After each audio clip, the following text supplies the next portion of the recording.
There's no denying that Fortnite has been in a bit of a slump lately. Who can agree with that? We're not saying that the game is dying or anything like that. We're not gonna have a funeral for it. You don't have to bring flowers and cry, "Oh, Fortnite, don't leave me." Okay, it's still pretty far from dead. In fact, it's still the most dominant battle royale game on the market. Who knew that? That's just facts. But based on various bits of available data, there's definitely been a decline in players over the last few seasons, and Season X saw a pretty sharp decline, the most we've seen so far. So, what exactly does that mean for the future of Fortnite? Will it ever go back to its glory days? What's going on, guys? This is your guy. That's right, your friend, say it with me, the one and only Keith Allen. And I want to let you know right now that I am your #1 fan. Doesn't mean that I'm going to sub to everybody. Doesn't mean I'm going to follow you. That's not what I mean by #1 fan. What that means is that I'm rooting for you. I'm cheering for you that you're going to be successful, not only playing this game that you love, but also in life. Make sure to follow me on my Instagram as soon as you can. I want to help inspire you guys to overcome all the obstacles that are in your life and be the best person that you can be. So today we're going to be discussing whether Season 11 can save Fortnite. I could just see Fortnite screaming right now, "Oh my goodness, what am I going to do? Season 11, you got to save me." And Season 11's like, "Wait a minute, do I look like Season X to you? I got you, don't worry." Despite all the bad news, Epic has been making some fantastic changes that we think are heading in the right direction. And we think those changes just might revitalize the game and the upcoming season. Before we get into all of that, I want to ask you this question. Raise your hand if you want to get better at Fortnite. Look at all those hands. Wow, everywhere. So I want you to click the link below to go to ProGuys.com as soon as you can, where you can play with the best players in the world by just clicking a button. Where was this when I was a kid? Sign up for our membership at ProGuys, and you're going to get a ton of incredible content from the best players like Benji and Mongrel. My goodness. So if you want to compete in Fortnite, you have to check out ProGuys.com. You got to do it. Also, be sure to drop a like on this video to show your support and love. We strive to bring you guys the best content available. You already know that. All right, with that being said, sit back, time to relax, and get my favorite candy, that Bunch of Crunch, and let's get this going. Starting off, what actually went wrong in the first place? Dun dun dun. There was always signs that Epic was steering the design of their game to cater specifically to the casual player experience. I'd say the first major change was with the planes in Season 7. While they were definitely fun to use, I personally love to use them. I'm guilty of that. Especially in Air Royale, they didn't even really belong in any of the core game modes. They were just so destructive, and they threw a big wrench in the way people were used to playing. Seriously, being able to just ram a flying vehicle into structures and insta-kill players, I mean, how was that balanced? Well, they weren't. The intention behind making them that overpowered was to help newer and lesser skilled players get kills and win games they otherwise wouldn't be able to do so. Keeping it real. The same thing pretty much happened with the brutes, but to a much harsher extent. I'm sure most of you guys can recall from recent memory just how overpowered these things were. It took Epic a few weeks, but they did eventually realize their mistake and they nerfed the brute. Bravo, bravo. And now they're completely disabled. Awesome. Probably because hardly anyone liked them. You like them? Okay, you're like one person out of like a million, okay? I don't even know. I really don't. How do you guys feel about the brutes? In actuality, choosing to make things overpowered to help lesser skill players led to a ton of problems. Like, what about the competitive scene? The competitive players they're looking around like, what's going on? There are no new players in there. Yet the overpowered planes, the mechs, and whatever else were still enabled played a huge role throughout the entire season. As for helping out lesser skilled players, which we love you guys, we really, really do. It might have given them an opportunity to pick up more kills or even win a game now and then, but it definitely did not make them better at the game. Their core mechanics like building and aiming stayed very poor, and they never improved. So, outside of using a plane or mech or whatever crutch item there was at the time, they would still eventually get stumped and feel dissatisfied with the game. Now, it's not a bad idea to cater to casuals or anything like that. Casual players, I love you. I really do. Don't kill the messenger. Casual and new players matter just as much as the hardcore fan base when it comes to the life of a game. Epic even mentioned their mission was to bring all players of all skill levels together to have a fun experience where anyone can win. I'm sure they sound just like that. But clearly, if you're pissing off a large portion of your player base trying to accomplish that, nothing good is going to come out of it. Trust me. There was also never a game mode or an environment meant for newer players to thrive in. Sure, we've got Team Rumble, we got Creative, and we got other LTMs, but those are not the core Battle Royale modes that people download the game for. And they can pretty much get stale and uninteresting after a while. Boring! Yeah, seriously. If you did want to play Battle Royale outside of a ranked environment, you would just be thrown in a pot of players with varying skill levels. Imagine for a second, for whatever reason, you only first started playing Fortnite in Season X, okay? You get into a solo match, everything is cool, and while you're trying to figure out the controls and get used to the game, somebody that's been playing since Season 3 with over 100 hours of practicing and creative rolls up on you. So, you give it your best shot, you see what's gonna happen, you have a little faith. But as you pretty much expect, they destroy you within seconds. Given that scenario as a new player, would you have that drive to keep playing hundreds or possibly even thousands of games just to try to improve to get a solo win? Probably not. You'd probably quit just like many people I know. If this just kept happening to you game after game after game, what would you do? Well, most casual players definitely would not continue to play. And so with players getting better and the skill ceiling growing, an avenue for newer players to experience Battle Royale in a fair manner was just not happening. Of course, both of those theories of why the game declined in popularity might not have everything to do with it. I mean, people do just get bored, right? Of things eventually. It's just human nature. I can only watch one inning of a baseball game, and if I watch any further, I'm like, someone slap me, please, put me out my misery. You see, the same things happen with all of us and other things. You see the same declines in popularity with TV shows, toy products, musicians, and plenty of other games. However, looking back at the backlash we saw with the mechs and Season X in general, I mean, let's be real. The sharp decline in popularity was not a coincidence. With a lot of the changes that we're starting to see lately, it seems that Epic is now realizing their fault and is starting to make some amends. One of the biggest changes, in our opinion, is skill-based matchmaking. Even though many are complaining about how it's been implemented, we don't really know how it works.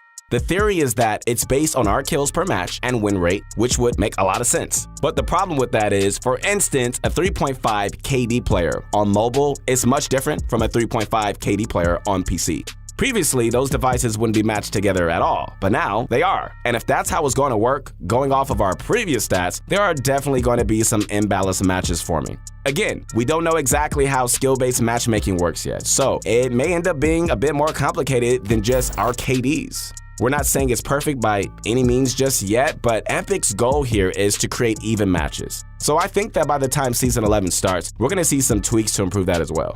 Also, coming in Season 11 are bots, also known as AI or computer opponents. Now, they make up a small portion of lower skill lobbies, making it easier for newer players to learn the game without feeling so overwhelmed. People are treating this like it's going to be a bad thing, but so what if new players can have an AI to kill now? You know what I mean? Plenty of games have verse AI modes, which is great because playing against them is a fantastic way to learn the basics. Players can now spend more time learning the game rather than just dreading a loss every single time they play. Overall, this is a pretty minor change, but it should help out newer players a bunch. A couple of new modes geared towards newer players have also been leaked. One is the tutorial mode, which at FireMonkey on Twitter did an absolutely fantastic job of breaking it down. Designed specifically for new players, this mode will take them through the basics in a safe and friendly environment. Oh, that's just so nice. It'll teach them how to do things like open chests, build structures, and use weapons. This game's needed an in-depth tutorial for a long time now, so it's about time. The second one we've already talked about in a previous video, also leaked by FireMonkey, this potentially upcoming mode would give newer players a better opportunity to win matches. So check this out. The top 5 players all get a victory royale, and the option to continue playing for first will be presented to the winners. Since this was leaked in the Chinese patch notes, we're not for sure this is coming to Fortnite that we all know and play. Sometimes games can differ in China, so this might just end up being a mode exclusively for their region. We're not sure just yet. But if anything, Epic can use this as a baseline for creating a similar mode the rest of the world can enjoy. So don't even think about moving to China just to get you a win. Don't even think about that. You're probably thinking, the top 5 is not even good enough for me. I need the top 10. See, now you're going a little bit too far. Now this is getting ridiculous. You're being silly now. You just need to practice, okay? Give it up. Even though we're probably never going to see Fortnite reach its peak probably ever again, it's definitely not too late to see a comeback from this decline. I mean, Tom Brady did it. You know what? Tom Brady he hasn't. He keeps winning Super Bowls every year, and the guy's like 80 years old. I just don't understand. So anyways, the proposed changes should, at least in theory, help fix the problems that were causing players to leave. With proper skill-based matchmaking, AI for the newbies to kill, and training modes to help them learn the basics, Epic now won't have to cater to casuals by adding ridiculous changes that impact the willingness to play for the rest of us. That means hopefully no more brutes, no more planes, infinity blades. You gotta be kidding me. Really? Come on, I don't even want to comment on that. Or whatever else that's just grossly overpowered. If you can tell, I need a Snickers right now. I do.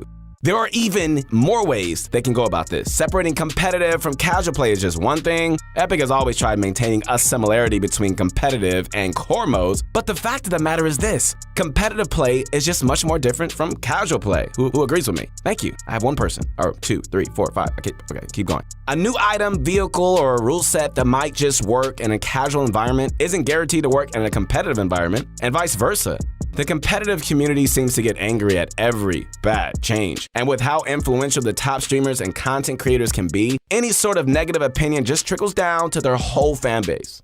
Separating casual and competitive play is going to become less of an issue now that skill-based matchmaking is affecting all core modes. But it's something that we think Epic should still consider each time they release something new. And on a side note, Epic really needs to consider giving the entire community the quality of life changes we've been asking for. Things like an FOV slider for a better field of view, or an option to disable pre-edits even. You guys may be thinking, all right, that's just like really minor, but you know what? At least it would show us that they care. Or they could just send us a card and just say, you know, we're thinking about you, we love you. I'm sorry, I think I've been watching way too many romantic comedies or movies and shows. I don't know what just came over me. This is awkward. I want to run. Let's just forget I said that. Let's just move on. All right, anyways. Or the sound improvements they've been going to make since Season 8. When is that coming? We all know how bad the audio is, for crying out loud. Performance during Season X was at an all-time low, it seemed. But those of us that played on consoles, oh my goodness, especially Nintendo Switch players, the struggle was real. Nintendo Switch players, I feel your pain. Epic's never really been about slowing down the pace they release content, but personally, I don't think spending a couple of weeks to work on quality of life changes would be all that detrimental to the game. Our last glimmer of hope is the possibility of seeing a brand new map arrive in Season 11. There have been a lot of leaks and rumors, as well as a bunch of other clues to indicate some sort of map change.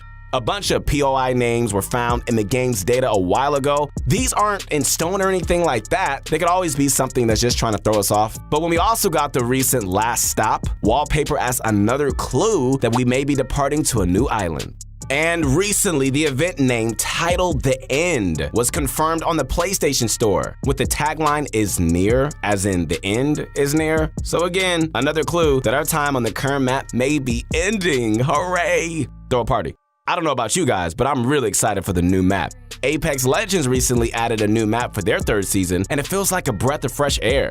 The changes in scenery and having new areas to explore made the game almost feel new again. If Fortnite decides to really go this route, oh my goodness, the feeling that we all experienced when we first started playing might just be restored to us after all. So, can Season 11 save Fortnite? What do you think? We're all hopeful that it will. All the leaked and proposed gameplay changes should definitely help newer and, less skilled players start winning more games. That'll hopefully create a better experience and keep them to just play longer. And so as a consequence, Epic won't have to cater to them using more destructive methods. That'll hopefully mean no more crazy powerful items and vehicles and other gameplay changes focused on shrinking the skill gap. Also, the possibility of a new map, yes sir, could be the change needed to bring new life to the game. Just enough to bring players back. Come on home, come on. Whether or not that's coming, we'll just have to wait and see.